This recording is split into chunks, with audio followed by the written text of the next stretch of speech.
Now let's see how we solve problem J5 in Python. So first we define a class node for the node structure in the tree, and in the node we have a value, that's the page number, and we have an array, that's for the child nodes in the tree for this node. And then we define a function get reachable pages. This is to get all the reachable pages in the book, and it has two parameters. The first one is a node. The first time this function is called, this node is for page 1, and the pages is basically a site which contains all the reachable pages. And then in the function we check whether the page number is already in the site. If it is, then we don't have to do anything. That means there is a loop. And if it's not, then we need to add this page number to the site.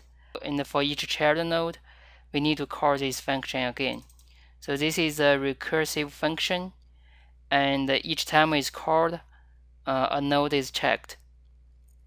And then we have another function called find the shortest path. This is to find the minimum pages you have to read to finish a story. And it has two parameters. The first one is a nodes to check. That's basically for the nodes at the same level in the tree structure. And the second parameter is the level, which is an integer. That is how many pages you have to read to get here. And in the function, so first we increase the level as we are going one level down, and we initialize the child nodes for the nodes in this level. And then for the nodes in this level, we check each node, and if for any node, if there is no children, that means we get to a leaf node, which is an ending page. Here we get the number we want. That's the shortest path. So here we return level. And if this is not a leaf node, then for each child node for this node, we need to put it into this array. And then after all the nodes at this level are checked, we call this function again to check the next level of nodes in the tree. So this is also a recursive function, and each time it's called, a level of nodes in the tree is checked until we find the first leaf node. And now let's see the main logic path. So first we process the input. We first read the total number of pages in the book. Then we initialize a map, which is a dictionary in Python, and the k is the page number, and the value is the node structure for this page. And then first we initialize the page, and for each node we set the correct page number. As you can see here in the loop, we start from 1, and the stop point is total pages plus 1. And that means we go through from 1 to the total number of pages in the loop, and then we loop again to read the structure for each page. And this is the same starting and ending point.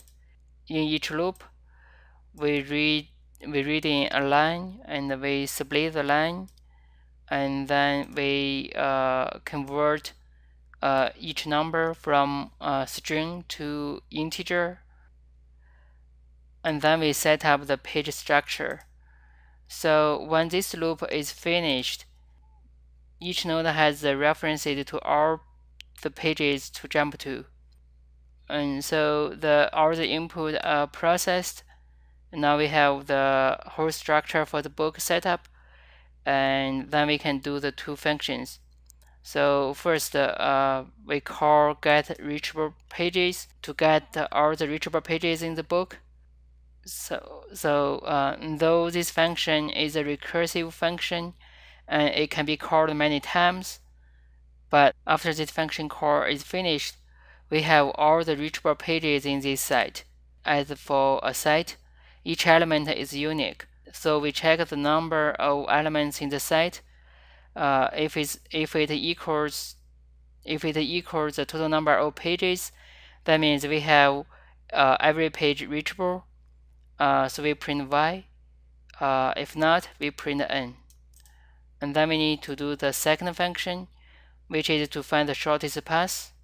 So first we define level as 0, and then we put the root of the tree, which is the first page, to this array to check, and then we call function find the shortest path. And also in this find the shortest path, it's a recursive call, and in each call, one level of nodes in the tree are checked. When this function returns, we have the shortest path, which is the minimum pages you have to read to finish a story. So this is the code in Python for problem J5. Now let's test the program. And now we are ready to test sample 1, and we run the program, and we give the input 3, 2, 2, 3, 0, and 0. We get the output y and 2, which is exactly the output from the sample. So our program is running well for the first sample. And now let's run the program against the sample 2. And we give the input 3, 2, 2, 3, 0, 1, 1.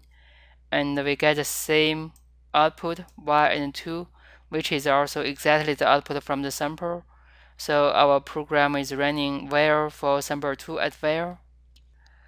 So this means that our program is running correctly for problem J5. And this is the solution to this problem. If you have any questions or comments, please leave it down below. I hope you guys enjoyed this video. Please thumb up and subscribe to my channel. I'll have videos for more problems soon.